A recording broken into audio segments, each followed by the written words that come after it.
Hi, my name is Marc Dickerson, and I'm a licensed TBRI practitioner, the founder and senior pastor of a growing church in Jacksonville, Florida called Amazing Life Church. I'm also the National Director of Community Collaborations for an amazing organization that teaches life skills to at-risk youth. But more than any of that, I'm a humbled husband of 18 years and a proud father of who my wife and I believe are two of the most incredibly, amazingly brilliant human beings, and they just happen to be our kids, and they're teenagers. And I want to share with you our story and our journey through the process of learning how to embrace the principle of connection. I was introduced to TBRI and the TBRI world about 4 years ago from some amazing friends, some great friends that my wife and I have, who allowed us to sit ringside and watch their family grapple and walk through their own journey of the discovery of trauma-informed care, seeing behavior as a language of unmet needs, being careful to meet those needs, and then ultimately how they protected at all costs the connection with their kiddos. At that time, my wife and I had no idea that just a few years later, we would too walk through our own similar experience and dive headfirst into adopting those principles, not only in our home, but in our church, at our jobs, and in every area of our lives. So like I know, teenagers are funny, and connecting with them is different than it was when they were babies, even different than it was when they were just preteens.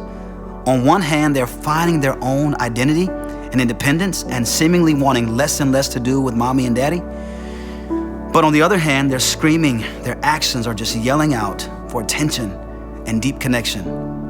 Sometimes from parents, but also sometimes from other people who they feel valued from and who can give them value.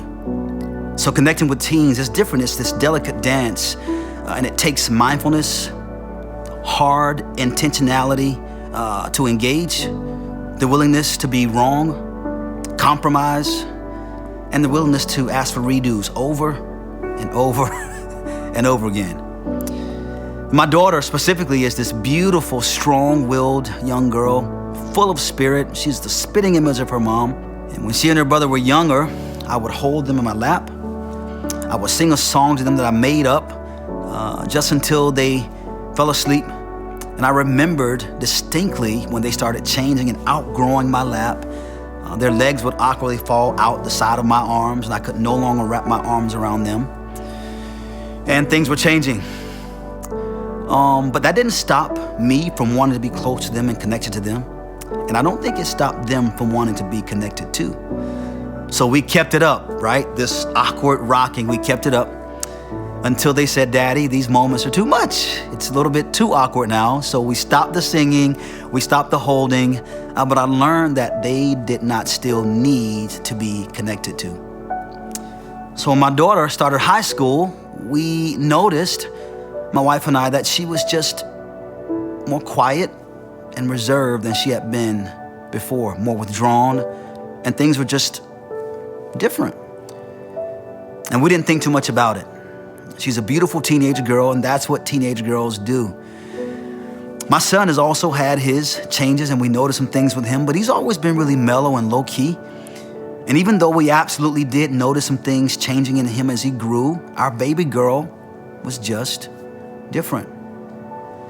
Neither one of our kids ever gave us a hard time, never any problems, so I think we're blessed in that regard because that's not everyone's story.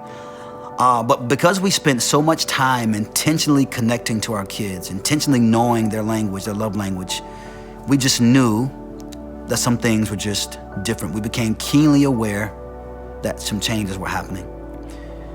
Doing this work as a TBRI practitioner and learning how to see people through a trauma-informed lens, specifically TBRI, has had a profound impact on my life, right? So not only has this new lens allowed me to see people in a different way, but it's also forced me to see myself and my own issues and the baggage that I bring to the table that can absolutely impact how I interact with other people.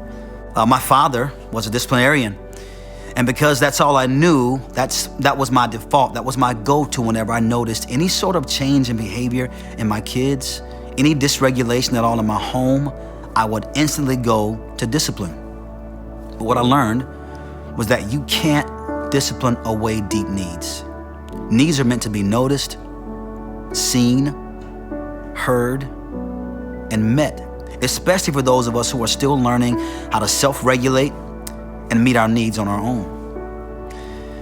And I knew that my default response was not going to be enough to deal with the changes that we were working through with our daughter. They would only make me feel more empowered, make me feel more in control, but ultimately they would destroy the connection that we had worked so hard to build with our kids. One day I went to pick my daughter up from school, as I had done her entire life. And when she got in the car, she was even more distant than she had been before, more withdrawn, and she was noticeably just heavy. And at this point as a father, I was terrified. I felt hopeless. I just wanted to know, baby, what's wrong? Daddy just wants to fix it. Everything in me wanted to just be the guy, to have all the answers and fix it. But how? Do I just go out and just buy my daughter all kinds of stuff, right? All teens like new stuff, right? Or do I just tell her, snap out of it, you'll be okay? Or do I just sit and say nothing at all and just wait for it to all pass? What do I do? How do I fix it? I remembered my training as a TBRI practitioner, and I thought about the engagement strategies, right? The things that make us feel connected to.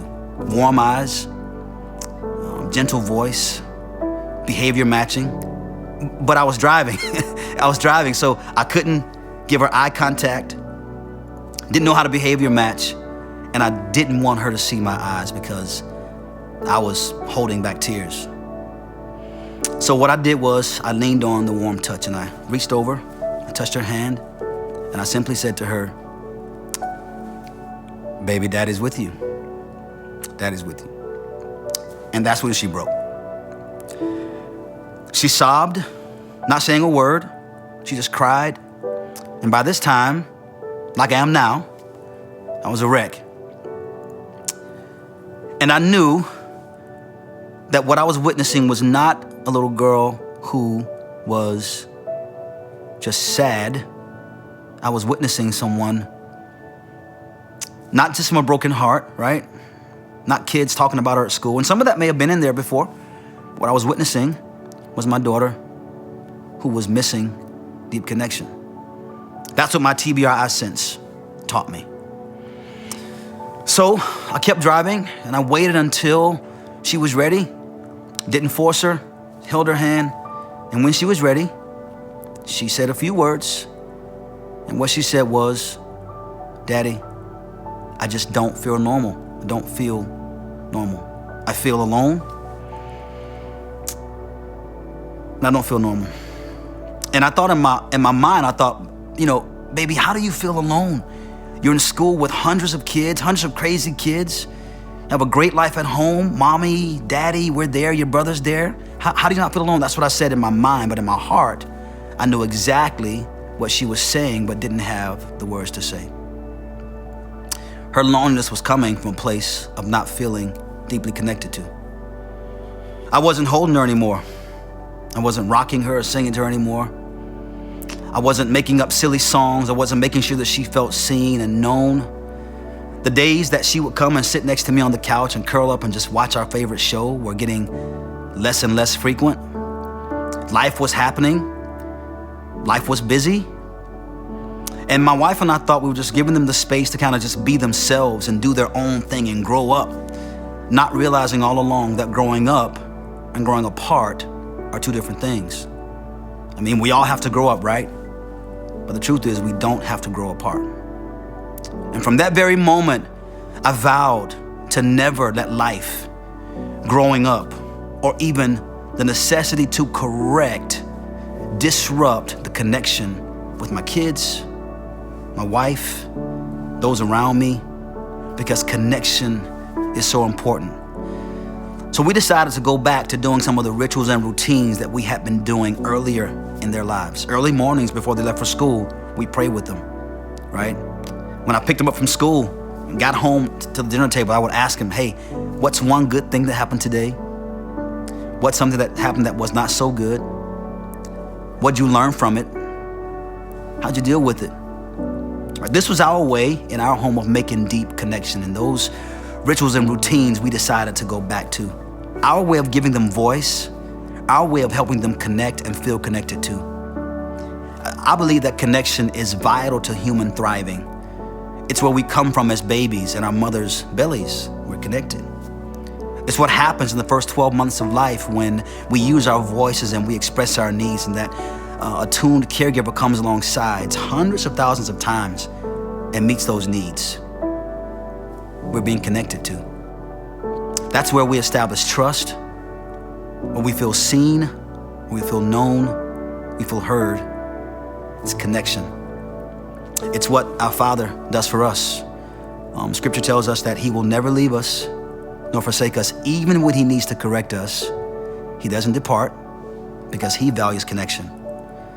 So I value connection, and in our house now we value connection, and we want to make sure that we are able to share our story with other people to help you value connection as well.